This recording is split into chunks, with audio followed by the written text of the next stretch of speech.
नमस्कार साथियों, Delhi IAS academy के यूट्यूब प्लेटफॉर्म पर एक बार फिर आपका स्वागत है। जैसा कि थंबनेल में आपने देखा, हम आज राधाकृष्णन आयोग, मुदालियर आयोग, कोठारी आयोग से संबंधित सभी महत्वपूर्ण एमसीक्यू यानी बहुविकल्पीय प्रश्नों को हल करने वाले हैं। ये प्रश्न हमने जो इस समय में प्रश्न पूछे जा रहे हैं जिस पैटर्न पर, उस पैटर्न पर पेपर को रखने की कोशिश की है। यानी इसमें वन लाइनर से लेकर के कोड वाले प्रश्नों तक और लंबे विकल्पों वाले सारे प्रश्नों को शामिल किया गया है और प्रश्नों का स्तर इजी, मॉडरेट और डिफिकल्ट सब रखा गया है। परीक्षा कक्ष में, एग्जाम हॉल में ये सारी बातें एज इट इज आपको याद रहें, इसके लिए बहुत संक्षेप में ये आगे के कुछ मिनट आपके लिए बहुत उपयोगी होने वाले हैं। तो आइए शुरू करते हैं प्रश्नों की श्रृंखला को। ये देखें, राधाकृष्णन आयोग के संबंध में कौन सा कथन सत्य नहीं है पूछा है। तो हमेशा हमारा ध्यान इस बात पर रहना चाहिए, यदि कहीं पर नहीं पूछा है, एग्जाम हॉल में जो हमसे गलती होती है वो यही है। तो आयोग ने 3 वर्षीय स्नातक का सुझाव दिया। आयोग द्वारा उच्च शिक्षा के लिए कोई न्यूनतम आयु निर्धारित नहीं की गई। विश्वविद्यालय अनुदान आयोग की स्थापना का सुझाव दिया गया। अलग कृषि तथा ग्रामीण विश्वविद्यालय खोला जाए, ऐसा इन्होंने सुझाव दिया। तो इनमें से एक गलत है, बाकी 3 सही हैं। कौन सा है वो विकल्प? क्योंकि आप लंबे समय से पढ़ रहे हैं तो आपको ये सही उत्तर इसके पता भी होंगे। बिल्कुल ठीक आपका उत्तर है। उच्च शिक्षा के लिए न्यूनतम आयु, कोई भी न्यूनतम आयु निर्धारित नहीं की लिखा गया है, ऐसा नहीं है। इन्होंने कहा कि उच्च शिक्षा के लिए न्यूनतम आयु जो है वो 18 वर्ष होनी चाहिए और 12 वर्षीय स्कूली शिक्षा पूर्ण की हुई होनी चाहिए, ऐसा इन्होंने कहा। तो स्कूली शिक्षा जिसने 12 वर्ष की है वे लोग, और जिनकी उम्र 18 वर्ष हो चुकी है वे लोग इस उच्च शिक्षा के लिए पात्र होंगे। इन्होंने अलग विश्वविद्यालय, ग्रामीण विश्वविद्यालय खोले जाने की भी बात कही और 3 वर्षीय स्नातक का भी सुझाव दिया। आइए देखें नेक्स्ट क्वेश्चन। मुदालियर आयोग के गठन का सुझाव किसने दिया? तो राधाकृष्णन आयोग ने, केंद्रीय शिक्षा सलाहकार बोर्ड ने, यूजीसी ने, ताराचंद समिति ने। तो जब हम एक एक करके करते हैं तो उनके सारे प्रश्न हमें याद होते हैं। यहाँ पहले राधाकृष्णन था, अचानक मुदालियर आयोग आ गया और एग्जाम हॉल में तो सब कुछ एक साथ पूछा जाना है। तो आप जानते हैं कि मुदालियर आयोग के गठन का सुझाव केंद्रीय शिक्षा सलाहकार बोर्ड यानी CABE ने दिया था ये, और इसके आधार पर ही इसको गठित किया गया था। आगे देखें तो कोठारी आयोग के संबंध में निम्न में से कौन सा कथन सत्य नहीं है पूछा है फिर से। तो इसका मतलब है कि इसमें 3 कथन सत्य हैं, एक सत्य नहीं है। आयोग में कुल 17 सदस्य थे। आप जानते हैं कि इसमें 17 सदस्य थे, 6 विदेशी थे और 11 भारतीय सदस्य इसमें शामिल थे। देखें, और उसकी रिपोर्ट 5 खंडों में प्रकाशित की गई, ऐसा पूछा है। इसकी रिपोर्ट को शिक्षा का विश्वकोश कहा जाता है, ये बात सही है। अध्ययन के लिए प्रश्नावली तथा साक्षात्कार विधि का प्रयोग किया गया, ये भी सही है। जबकि इसकी जो रिपोर्ट है वो 3 खंडों में प्रकाशित की गई थी और कुल मिलाकर के इन 3 खंडों में 19 अध्याय शामिल थे। तो कभी फैक्चुअल प्रश्न पूछा जाए तो ये पूछा जा सकता है कि कोठारी आयोग की रिपोर्ट में कितने अध्याय थे और कितने खंड थे। 3 खंड और 19 अध्याय थे। नेक्स्ट, राधाकृष्णन आयोग ने अपनी रिपोर्ट कब सौंपी? 4 नवंबर 1948, 25 अगस्त 1949, 25 अगस्त 1948, 4 नवंबर 1949। तो आप जानते हैं कि इसका गठन 1948 में हुआ और इसने जो रिपोर्ट सौंपी वो 49 में सौंपी। तो सही उत्तर है 25 अगस्त 1949 और 4 नवंबर 1948 को इसका गठन हुआ था। आइए देखें अगला प्रश्न। कोठारी आयोग द्वारा पंचमुखी कार्यक्रम, ये देखें, प्रस्तुत किया गया था क्यों? शिक्षा के उद्देश्य निर्धारित करने के लिए, मूल्यांकन प्रणाली में सुधार करने के लिए, प्राथमिक शिक्षा की पाठ्यचर्या निर्धारित करने के लिए और शिक्षा में कठोर अनुशासन को महत्व देने के लिए। इन 4 में से एक वो कार्यक्रम है जिसके लिए ये पंचमुखी कार्यक्रम लाया गया था। तो उन्होंने कहा था कि हमारे शिक्षा के उद्देश्य जो हैं वो ये 5 होने चाहिए। उन 5 उद्देश्यों के निर्धारण को ही पंचमुखी कार्यक्रम कहा गया था। नेक्स्ट देखें, निम्न में से कौन सा सुझाव माध्यमिक शिक्षा आयोग द्वारा नहीं दिया गया? फिर से पूछा है, और किसके द्वारा? माध्यमिक शिक्षा आयोग यानी मुदालियर आयोग के द्वारा जो नहीं दिया गया। प्रांतों में शिक्षा सलाहकार बोर्डों का गठन किया जाए, बालिकाओं तथा दिव्यांगों के लिए विशिष्ट विद्यालय खोले जाएं, व्यावसायिक शिक्षा को स्नातक स्तर पर दिया जाए और दिवस आवासीय विद्यालय खोले जाएं। ऐसे 4 ऑप्शन हैं। इनमें से उन्होंने ये सब बातें कही, लेकिन उन्होंने व्यावसायिक शिक्षा को स्नातक स्तर पर दिए जाने की बात नहीं कही, बल्कि उन्होंने कहा कि ये तो प्राथमिक स्तर से ही देनी चाहिए बच्चों को। कौन सी? व्यावसायिक शिक्षा, ताकि वह अपने स्कूली जीवन के साथ साथ जीविकोपार्जन के साधन जुटा सकें। तो जीविकोपार्जन भी उस समय 1952 के भारत में बड़ा महत्वपूर्ण हुआ करता था, इसलिए स्कूल की शिक्षा के साथ साथ कुछ न कुछ व्यावसायिक कौशल विद्यार्थियों को अवश्य अर्जित करने चाहिए, ऐसा मुदालियर आयोग का मानना था। मुदालियर आयोग का मतलब आप समझ ही रहे हैं, लक्ष्मण स्वामी मुदालियर जो मद्रास विश्वविद्यालय के कुलपति थे, उनकी अध्यक्षता में जो गठित किया गया था, जो पहले राधाकृष्णन आयोग के सदस्य भी थे। तो इसने माध्यमिक शिक्षा में सुधार के सुझाव दिए थे। नेक्स्ट देखें, राधाकृष्णन आयोग को निम्न में से किस एक अन्य नाम से जाना जाता है? विश्वविद्यालय आयोग, विश्वविद्यालय अनुदान आयोग, विश्वविद्यालय शिक्षा आयोग और विश्वविद्यालय शिक्षा अनुदान आयोग। तो हम बहुत अच्छे से जानते हैं कि विश्वविद्यालय शिक्षा आयोग के नाम से राधाकृष्णन आयोग को जाना जाता है। स्वतंत्र भारत का पहला शिक्षा आयोग था और इसने उच्च शिक्षा में सुधार के लिए सुझाव दिए। हालांकि इसके सुधारों में उच्च शिक्षा भी शामिल था, माध्यमिक शिक्षा भी शामिल थी और प्राथमिक शिक्षा भी शामिल थी, पर इसका गठन किस उद्देश्य से किया गया यदि पूछा जाए तो इन्होंने उच्च शिक्षा में सुधार के लिए सुझाव देने के लिए इसका गठन किया गया था। तो उसी सुझावों में एक सुझाव ये भी था कि हमने अपनी माध्यमिक शिक्षा के स्तर को भी बढ़ाना होगा। इसी कारण से आगे चल करके हमें मुदालियर आयोग का गठन करना पड़ा, या उसी समय 1948 में ही हमने एक ताराचंद समिति का गठन किया। इन दोनों ने जो सुझाव दिए उसके समन्वित रूप को CAB के द्वारा बाद में लागू करने के लिए सलाह सरकार को दी गई। नेक्स्ट देखें, राधाकृष्णन आयोग के सुझाव में शामिल नहीं था पूछा है फिर से। तो यहाँ ये बात हमें समझनी होगी, जब भी नहीं था वाला विकल्प होगा तो हमें ये जानना होगा कि इसमें 3 चीजें तो सही हैं, एक चीज कोई गलत है। तो उच्च शिक्षा की न्यूनतम आयु 18 वर्ष होनी चाहिए, ऐसा राधाकृष्णन आयोग ने माना था। अभी एक प्रश्न में हमने पहले भी पढ़ा इस बात को। उच्च शिक्षा को संघीय सूची का विषय बनाना, ये भी हो सकता है। 2 वर्षीय स्नातकोत्तर कार्यक्रम, ये तो था ही। शिक्षकों की सेवानिवृत्ति आयु 64 वर्ष होनी चाहिए, ये भी था।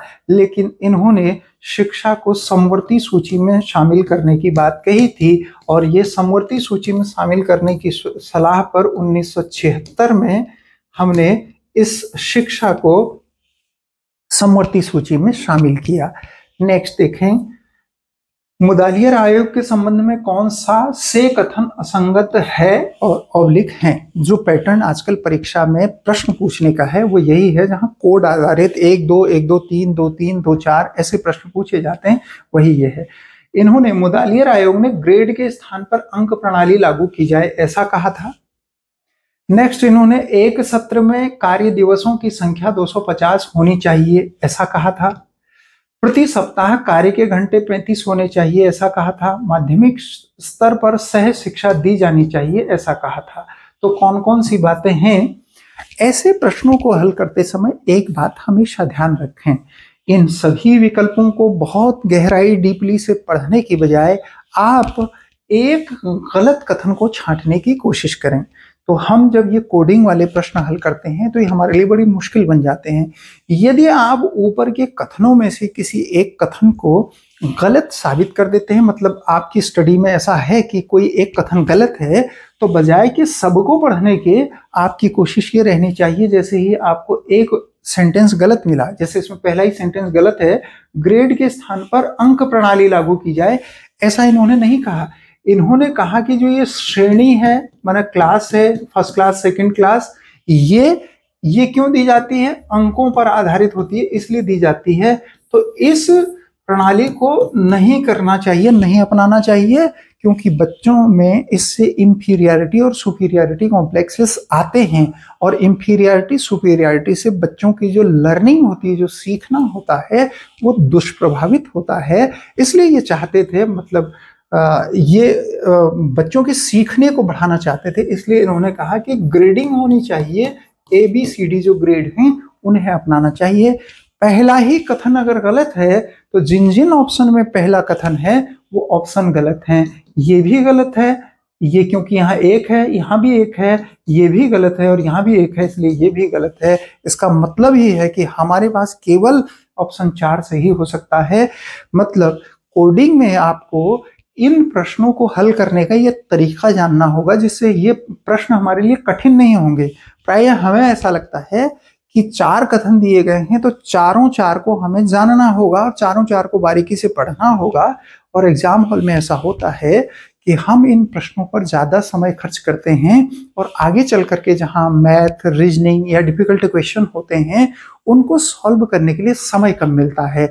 और एग्जामिनर ये टेस्ट लेना चाहता है हमारा, क्या हमें प्रश्नों को सॉल्व करने की टेक्निक पता है कि नहीं पता है। तो प्रायः एग्जाम हॉल में हम फेल इसलिए नहीं होते कि हमको प्रश्नों के सही उत्तर नहीं आते, बल्कि एक बात ये होती है, हमें प्रश्नों के प्रकार जो होते हैं, जैसे एक प्रकार ये कोडिंग वाला है, एक जोड़े मिलाने वाला है, अलग अलग तरह के प्रश्न होते हैं, तो उन प्रश्नों को करने का सही तरीका नहीं मालूम है और हर प्रश्न को अलग तरीके से किया जाता है, जिसमें से एक तरीका मैंने ये डिस्कस किया।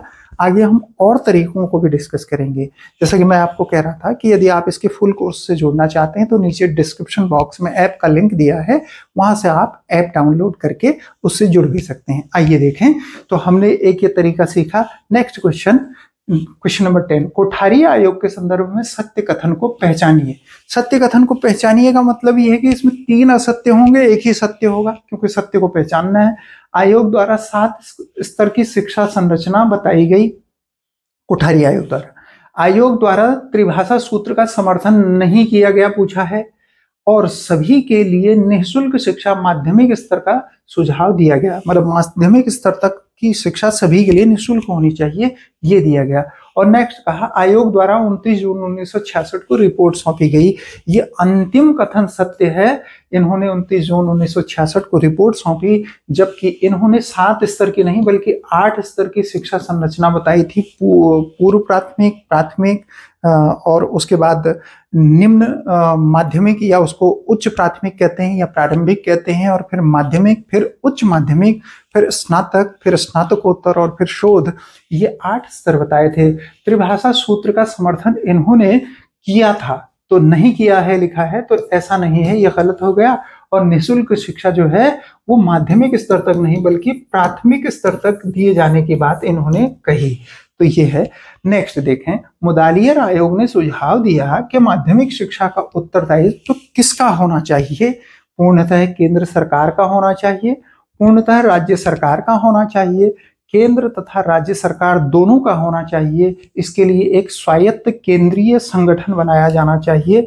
यहाँ एक चीज ये ध्यान रखेंगे हम लोग, प्रायः हम क्या करते हैं कि सबसे लंबे वाले विकल्प को चुन लेते हैं। डी विकल्प सबसे लंबा है, तो ये हमारा आंसर बैठ जाता है।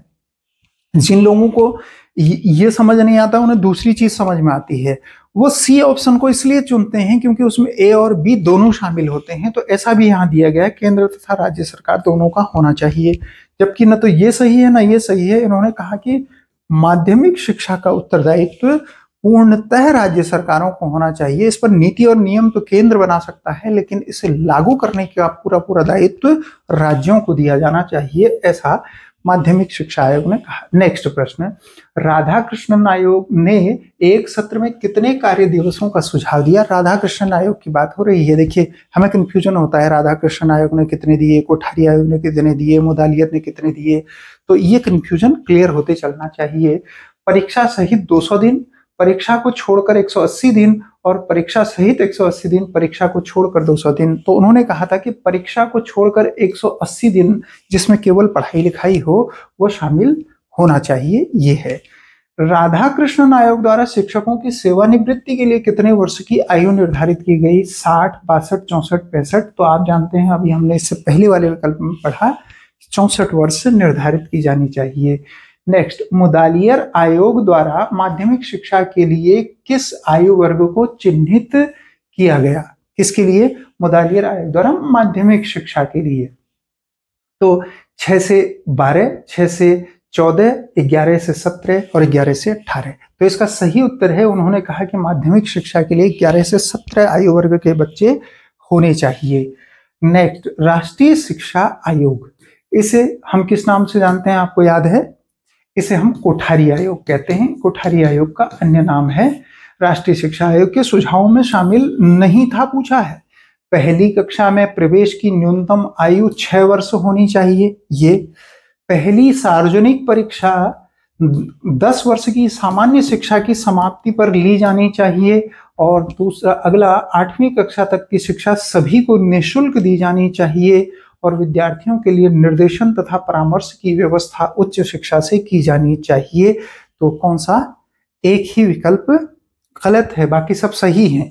तो इन्होंने ये वाला जो सुझाव है कि ये जो निर्देशन और परामर्श की व्यवस्था बच्चों के लिए है, ये उच्च शिक्षा में नहीं बल्कि राष्ट्रीय शिक्षा आयोग ने कहा कि प्राथमिक स्तर से ही बच्चों को इसका शिक्षा, शैक्षिक मार्गदर्शन और व्यावसायिक मार्गदर्शन और परामर्श प्राथमिक स्तर से ही दिया जाना चाहिए, जो उच्च और तकनीकी स्तर तक कंटिन्यू रहेगा। ठीक है, नेक्स्ट देखें, सह शिक्षा यानी को एजुकेशन के संबंध में राधाकृष्णन आयोग का मत था। ऐसा राधाकृष्णन आयोग का मत था, यह अच्छी शिक्षा में बाधक है, ऐसा राधाकृष्णन आयोग ने कहा। उच्च शिक्षा में इसका प्रयोग किया जाना चाहिए, यह व्यावसायिक तथा तकनीकी शिक्षा के लिए उपयोगी है, इसे केवल कला एवं विज्ञान में उपयोग किया जाना चाहिए। तो इसमें से क्या शामिल है? तो इसमें उन्होंने कहा कि उच्च शिक्षा में इसका प्रयोग किया जाना चाहिए। किसका? को एजुकेशन जो है, उच्च शिक्षा को होनी चाहिए, मतलब बालक बालिकाओं को यानी सभी लिंगों को साथ पढ़ना चाहिए, ऐसा उन्होंने कहा था। नेक्स्ट देखें, उच्च शिक्षा के संदर्भ में कोठारी आयोग द्वारा दिए गए सुझावों में कौन सा सही सुमेलित नहीं है पूछा है फिर से। मतलब एक सुझाव ऐसा है जो उन्होंने नहीं दिया, बाकी दिए तीनों। शिक्षकों की सेवानिवृत्ति 60 वर्ष, जबकि योग्य और कर्मठ शिक्षकों की निवृत्ति 65 वर्ष में होनी चाहिए। स्नातक की शिक्षा क्षेत्रीय भाषा में तथा स्नातकोत्तर की शिक्षा अंग्रेजी भाषा में दी जानी चाहिए। शिक्षकों को उत्तर पुस्तिकाओं के मूल्यांकन के लिए अलग पारिश्रमिक दिया जाना चाहिए, ऐसा। तो ये और अंतिम कहा, एक सत्र में कार्य दिवसों की संख्या 230 होनी चाहिए, ये सही है। स्नातकोत्तर अंग्रेजी में यानी पोस्ट ग्रेजुएशन जो है वो इंग्लिश में होना चाहिए, इंग्लिश मीडियम में होना चाहिए, ये भी उन्होंने कहा।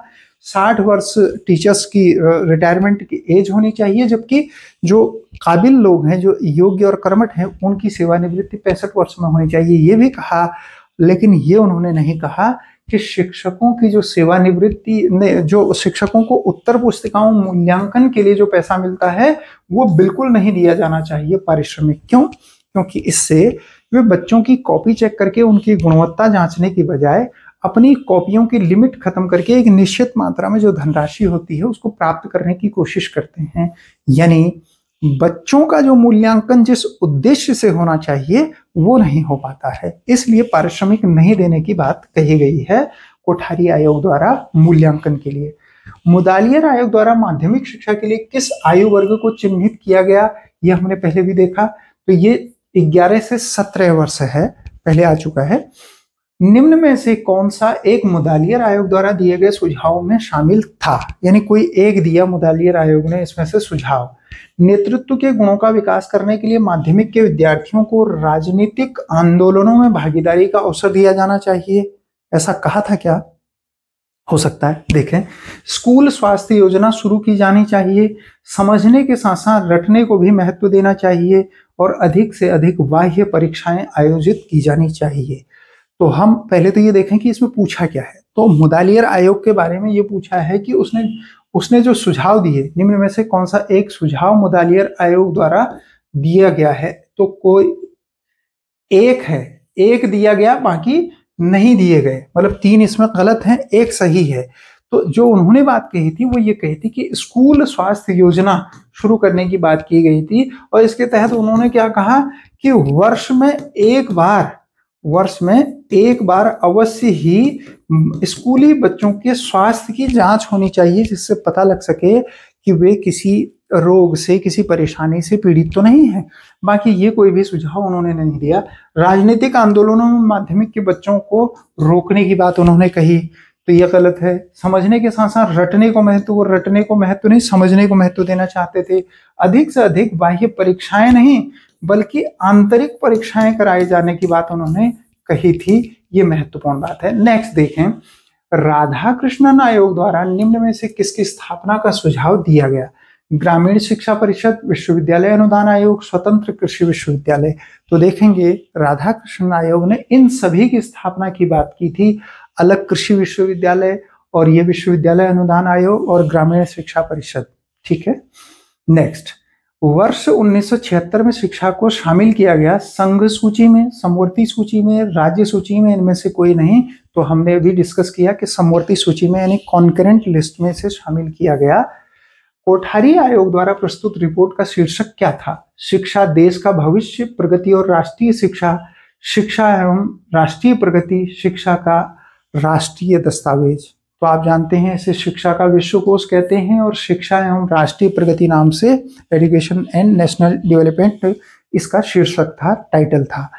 शिक्षा राष्ट्र के विकास का मूल आधार है, यह कथन किससे संबद्ध है? राधाकृष्णन आयोग से, मुदालियर आयोग से, कोठारी आयोग से और नई शिक्षा नीति से। तो आप जानते हैं कि कोठारी आयोग का यह कथन बड़ा ही प्रसिद्ध है कि शिक्षा राष्ट्र के विकास का मूल आधार है और इन्होंने कहा कि देश का भविष्य देश की कक्षाओं में निर्मित होता है। इनका दूसरा महत्वपूर्ण स्टेटमेंट है।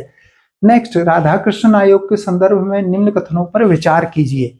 राधाकृष्णन ने, अब देखिए ये वो वाले हैं जिनमें हम एक और दो, केवल एक, केवल दो ऐसे विकल्प देखते हैं।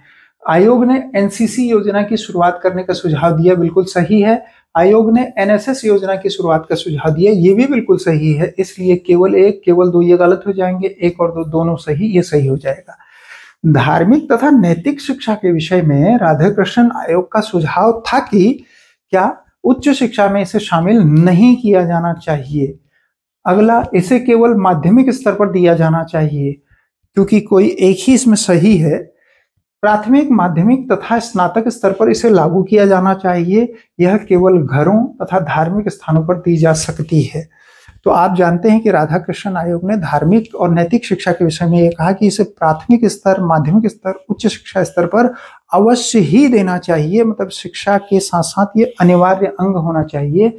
इसलिए ये सही उत्तर है। नेक्स्ट देखें, शिक्षण विधियों पर माध्यमिक शिक्षा आयोग यानी मुदालियर आयोग का सुझाव नहीं था। क्या यह सामूहिक क्रियाओं पर आधारित हो, गतिविधियों को अधिक महत्व दिया जाए, दृश्य श्रव्य साधनों का सीमित प्रयोग किया जाए, समझने को अधिक महत्व दिया जाए? तो आप समझ पा रहे हैं, एक ही नेगेटिव स्टेटमेंट है। यहां लिखा गया है कि दृश्य श्रव्य साधनों का सीमित प्रयोग किया जाए, जबकि उन्होंने कहा था कि अधिक प्रयोग किया जाए, सीमित नहीं। नेक्स्ट, मूल्यांकन पद्धति पर कौन सा सुझाव माध्यमिक शिक्षा आयोग द्वारा नहीं दिया गया? निबंधात्मक प्रश्नों को शामिल न किया जाए, बाह्य परीक्षाएं सीमित हों, ग्रेड प्रणाली को अपनाया जाए, आंतरिक मूल्यांकन के अंकों को भी जोड़ा जाए। तो जो उन्होंने नहीं दिया वो क्या था? ग्रेड प्रणाली को अपनाया जाए, ये तो था ही। बाह्य परीक्षाएं सीमित हों, ये भी था। और आंतरिक मूल्यांकन के अंकों को भी जोड़ा जाए, ये भी था। और निबंधात्मक प्रश्नों को शामिल न किया जाए, ऐसा नहीं था। उन्होंने कहा इसके साथ साथ, निबंधात्मक के साथ साथ लघुत्तरीय तथा बहुविकल्पीय प्रश्न भी होने चाहिए। तो इनको शामिल नहीं करने की बात उन्होंने नहीं कही। नेक्स्ट देखें, कोठारी आयोग के संदर्भ में निम्न कथनों पर विचार कर कूट आधारित सही विकल्प का चयन कीजिए। ये फिर से कोड वाले हैं। 1985-86 तक शिक्षा पर बजट का 6% खर्च किया जाए, ऐसा 1985-86 तक। जबकि ये कब बना था आप जानते हैं, 1966 में इसने अपनी रिपोर्ट दी थी, 1964 में इसका गठन हुआ था। आप ये भली भांति जानते हैं। आंतरिक तथा सतत मूल्यांकन को बढ़ावा दिया जाए, ग्रेड के स्थान पर श्रेणी का प्रयोग किया जाए और स्वतंत्र महिला महाविद्यालय स्थापित किए जाएं। हमने पहले भी इसकी टेक्निक आपको बताई थी। इसकी टेक्निक क्या है? एक गलत कथन पहचानना है। तो इसमें से कोई गलत कथन आपको लग रहा हो तो बताएं। ये तो सही है। इन्होंने कहा था कि आगामी 20 वर्षों बाद, यानी 1966 में जब ये हो रहा था, तो 1986 तक भारत में बजट का 6% शिक्षा पर खर्च किया जाना चाहिए, ऐसा कहा था। तो ये तो कथन सही है। आंतरिक तथा सतत मूल्यांकन को बढ़ावा दिया जाए, ये भी सही है।